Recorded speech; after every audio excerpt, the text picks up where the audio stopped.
Pouvoir programmer une carte STM32L475VG IoT pour pouvoir enregistrer une grandeur analogique et la regarder sur le port série avec un moniteur série. Eh bien, ce que j'ai fait, c'est que j'ai créé dans Embed un fichier. Je suis parti d'un exemple et je l'ai modifié. Donc j'ai pris un include embed avec toutes les classes qui sont ici.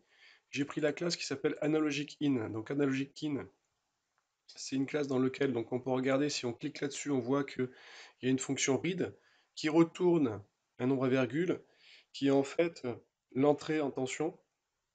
Donc c'est input voltage de ce qui mesure. Donc ici, si j'ai ma résistance variable là, eh bien, je vais pouvoir mesurer la tension en borne et en fait il renvoie un réel compris entre 0 et 1.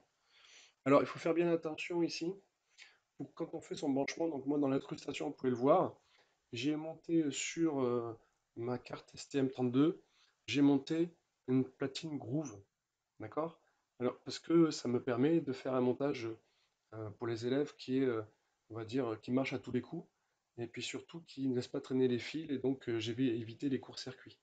Néanmoins, il faut faire attention ici.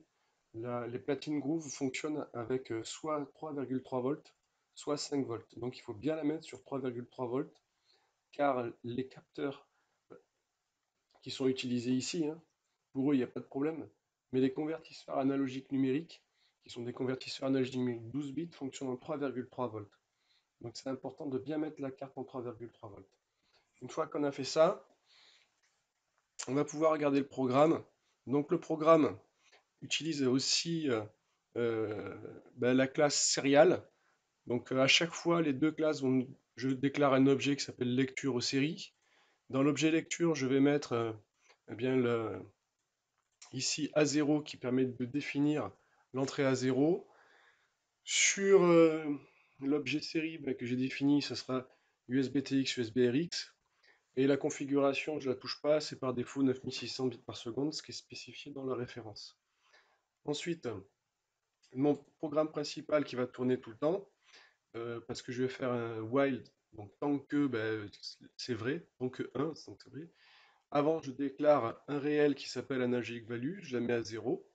Donc comme ça, je déclare cette variable comme un réel. Et à chaque tour de boucle, je fais analogic value est égal à 3,3 volts multiplié par lecture.read et je fais série.printf. Donc je vais printer. Donc pourcentage f, ça veut dire que la première variable ici qui est analogic value, je la mets dans un format float et je fais un slash n pour revenir en chariot. Donc là, je vais directement afficher la variable et je fais 0,1 seconde, donc une boucle de 0,1 seconde. Il est marqué d'une seconde, mais non, c'est 0,1 seconde.